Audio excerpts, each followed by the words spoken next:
Good morning and welcome to Wednesday's Wellness Tip. I'm Julie Crane and thank you for joining me today. So today we're actually moving into part 3 of Nutrition 101. So we started talking about carbs, and so we're going to continue our deep dive into carbohydrates. So just a little quick review. In part 2, we talked about how carbohydrates are divided into 2 basic groups: simple and complex, and that every carbohydrate is made up of the same 3 atoms, which are carbon, hydrogen, and oxygen. But it's really about how these are arranged and bound together that determine what kind of carbohydrate it will be. We also talked about how carbohydrates must be broken down in order for the body to be able to use the nutrients. And we reviewed the digestive process when it works well, and we explored what happens when what a person will experience when there are problems in the process and food is not being properly broken down.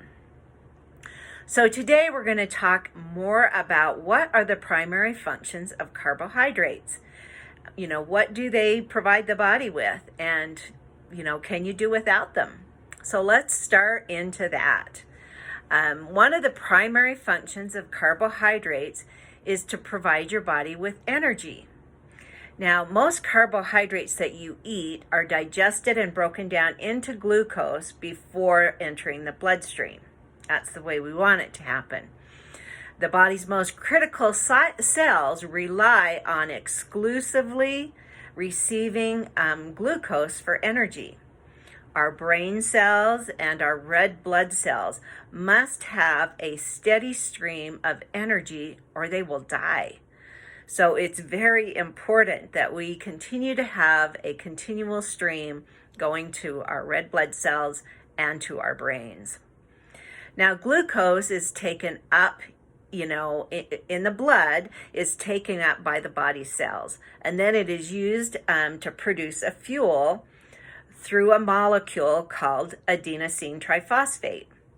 And through a series of pretty complicated processes known as cellular respiration, the cells are then able to use the ATP to power up a variety of tasks that our body needs, or metabolic tasks.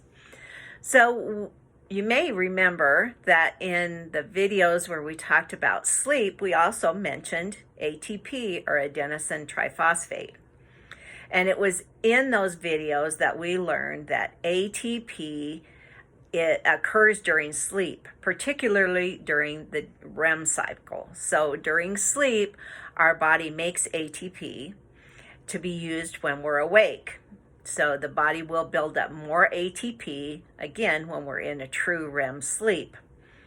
So most cells in the body can produce ATP, and they can do it from several sources. And this includes carbohydrates and fats. But if you're consuming a diet that has a mixture of these nutrients, most of your body's cells will prefer to use carbohydrates as their primary energy source. Your body has enough glucose to fulfill its current needs, so then if there's excess glucose, it can be stored for later use. So it's important to know that neither fat nor protein is near as efficient a source of energy as carbohydrates are. So energy is the first thing. The next thing that's really important about carbohydrates and what our body uses them for is to help preserve muscle. So the stored form of glucose, which I just mentioned, if you have more than what you need, your body's going to store it. Well, the stored form of glucose is called glycogen. And this is found primarily in the liver and in the muscle. So the liver contains approximately 100 grams of glycogen. And these stored glucose molecules can be released into the blood when the body needs it. And so that helps us maintain a normal body sugar, a normal blood sugar level in the body in between meals. But unlike liver glycogen, the glycogen in our muscles can only be used by muscle cells. So it's vital to have that in there when, say, you're going to be doing long periods of high intensity exercise, or maybe you do physical labor, difficult physical labor for your job. And so it's really important to have that glucose being stored in your cells, or the glycogen. You know, the body is so amazing and wants to make sure that we have enough glucose to use as energy to survive, so that when you have all the glucose your body needs and your glycogen stores are full, so that's again in your liver and in your muscle, your body then converts the excess carbohydrates into triglyceride molecules, and it stores them as fat. So that's sometimes where we get into trouble, because a little bit of fat is really good. But sometimes when we're consuming too many carbs, then we can be storing too much as fat. So glycogen storage is just one of the several ways that our body makes sure it has enough glucose for all of its functions.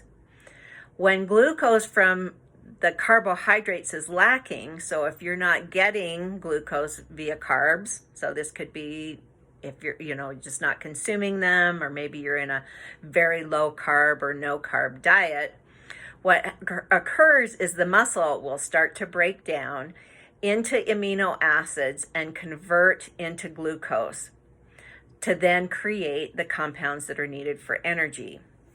So a lot of times people will receive weight loss from this, but it's not always an ideal scenario. So muscle cells are crucial for body movement, and severe losses of muscle mass have been associated with poor health and a higher risk of death. So you really need to balance that to make sure you're doing what's right for your body. So the body's most important function is to make sure that the brain has the glucose that it needs to function. This is one way that the body provides adequate energy for the brain, which requires some glucose for energy even during periods of prolonged starvation. So that's when so this process is actually a good process to keep us alive, but not necessarily optimal if we're in a state where there is abundance to eat. So consuming at least some carbohydrates is one way to prevent this starvation-related loss of muscle mass. Carbs will reduce the amount of muscle breakdown and provide glucose as energy for the brain. So particularly if you're someone that's a little older, or maybe has some conditions that end up with muscle loss, it's really probably important for you to continue to eat some carbohydrates to try to negate that muscle loss as much as possible. Now, the next thing that's really important, and an important function of carbohydrates, is to promote digestive health. So unlike sugars and starches, dietary fiber is not broken down into glucose, but it will actually pass through the body undigested. So fiber is a type of carbohydrate that the human body cannot actually digest. But fiber helps regulate how the body uses sugars. It keeps your hunger pains under control, and it keeps your blood sugar levels at a happy medium. So there are two main sources of fiber, soluble and insoluble. Now, soluble fiber will dissolve in water or liquid, and it helps with keeping the glucose levels down and lowering blood cholesterol. Soluble fiber is found in things like oats and legumes and the inner parts of fruits and vegetables, well, some fruits and vegetables. And what happens is while it's passing through the body, it actually draws in water and forms a gel-like substance. And this will increase the bulk of your stool, and it softens it to make your bowel movements easier. And this is why fiber protein or powders were created to help with constipation. Same idea. But it can be done with food. And it actually fuels the friendly bacteria in the digestive system. So you've probably already guessed what insoluble fiber is, right?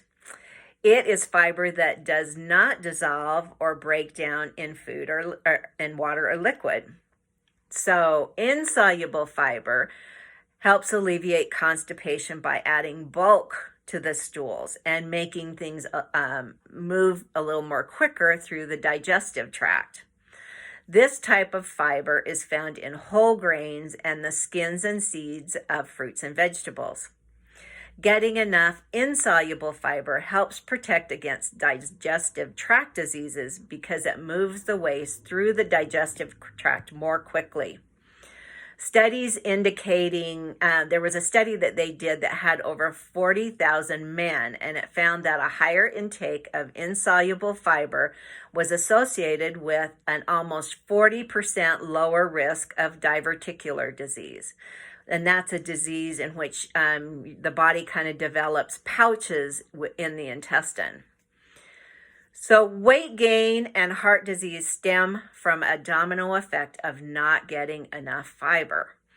The early signs include things like constipation, increased hunger, weight gain, spiking cholesterol levels, developing nutrient deficiencies, diabetes, and just feeling chronically tired. So if you're experiencing any of those symptoms, the first thing you may want to do is start increasing your fiber intake. And the best way to do that, again, is with raw fruits and vegetables. Now, the next thing that cholesterol affects in your body is it influences your heart health. So bile is a natural fluid that is made in the body, that's made by the liver. It is necessary for proper digestion. And as viscous soluble fiber passes through the small intestine, it binds to the bile acids and prevents them from reabsorbing.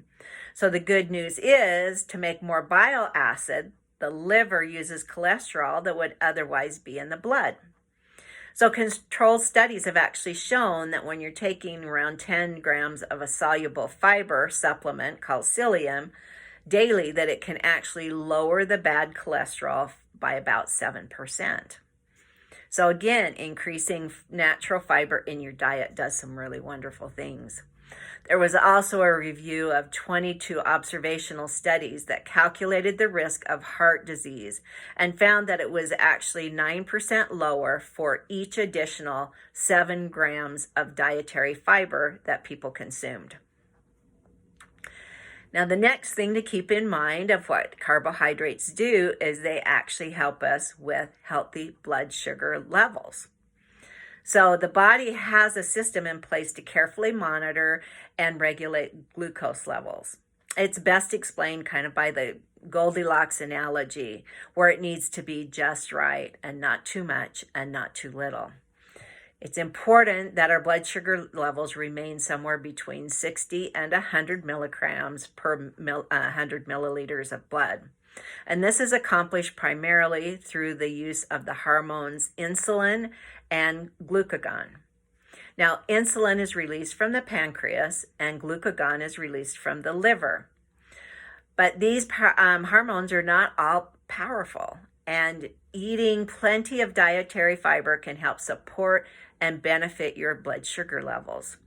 It's important to realize that what you eat affects both the hormones and the glucose levels for better or for worse. So fiber does not increase your blood sugar level like a carbohydrate does, but the soluble fiber can help delay the absorption of carbs in your digestive tract, and it can lead to lower blood sugar levels following meals. So they did a review of over 35 studies and showed that significant reductions in fasting blood sugar when participants took soluble fiber supplements daily, and that it also lowered the levels of A1C.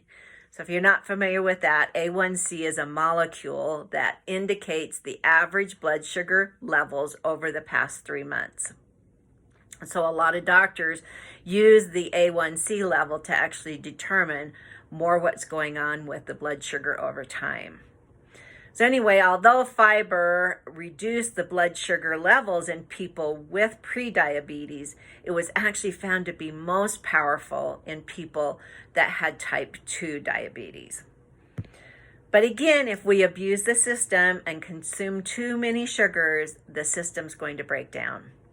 Certainly, eating an excess amount of refined carbs, and the key word there is refined, is detrimental to your body and may increase your risk of diabetes. So when you have too much glucose in your system, it concentrates in your bloodstream, and over time, the result can damage your eyes, your kidneys, your circulatory system, and your nervous system. And that damage manifests as diabetes, poor vision, swollen legs, poor circulation, and sensitivity to touch. And a chronic state of too much glucose can actually lead to early death. So on the other end of the spectrum, too little glucose, and you will experience fatigue, foggy memory, or foggy thinking, poor memory. And if glucose levels drop too low, you can actually pass out or slip into a coma. Again, because the brain's not getting the glucose that it needs to function. And potentially you can suffer brain damage if your glucose levels stay too low for too long. So the next thing that carbohydrates, how they function in the body, is to support immune health. So I mentioned how fiber can assist with our digestive health, but there's actually more to it than that.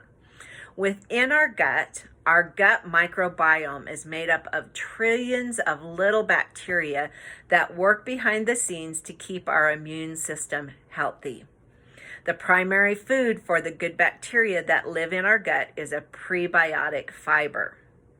So prebiotics get all the credit for supporting a healthy ecosystem inside our gut, as they act as food for our good bacteria. And by feeding the healthy gut bacteria, it helps remove the lingering bad bugs in the intestine and restores it to balance and brings our microbiome into balance. So a gut microbiome with a balanced ratio of healthy bacteria positively contributes to an overall immune function. So basically, a healthy gut equals a healthy immune system. So some prebiotic foods that are also starchy include some fruits like bananas and apples, oatmeals and whole grain, and less processed complex carbs like whole grains, fruits, and starchy vegetables are naturally higher in fiber, vitamins, and minerals, and that's what helps regulate our immune system. So we know now that quality does matter. It's not just the number of calories. So 100 calories from a soda pop has a drastically and dramatically different effect on our digestive system and our blood sugar levels and our immune system than, say, 100 calories from some raspberries. So swapping out our processed foods with more fresh and raw fruits, vegetables, and grains is one way that we can improve our immune system through a higher quality carbohydrate intake. And because complex carbohydrates are high in fiber and nutrients, they help stabilize the blood sugar. And in turn, stable blood sugar keeps our immune systems strong. And with what's going on right now and all the things that we hear that's going on and what we've experienced with past viruses, this is a time when we really want our immune systems to be strong. So I encourage you to really start intaking more fiber. So this is not all the functions of carbohydrates. They've also been found to have an effect on many other body systems such as reproductive health, thyroid function, adrenal gland function, and more. So what do you think? Should you include carbs in your daily intake? And what kind of carbs should you include? So as we wrap this up, next week our topic is going to be on answering the questions, why our grandparents or great-grandparents back in 1910 were able to consume a third more flour and grains than we do, yet they did not experience the high rate of gluten issues that current Americans do. And should we avoid white bread? So I hope you found this interesting for today, and I look forward to seeing you next week with part 4 of Nutrition 101. Don't forget, make good choices.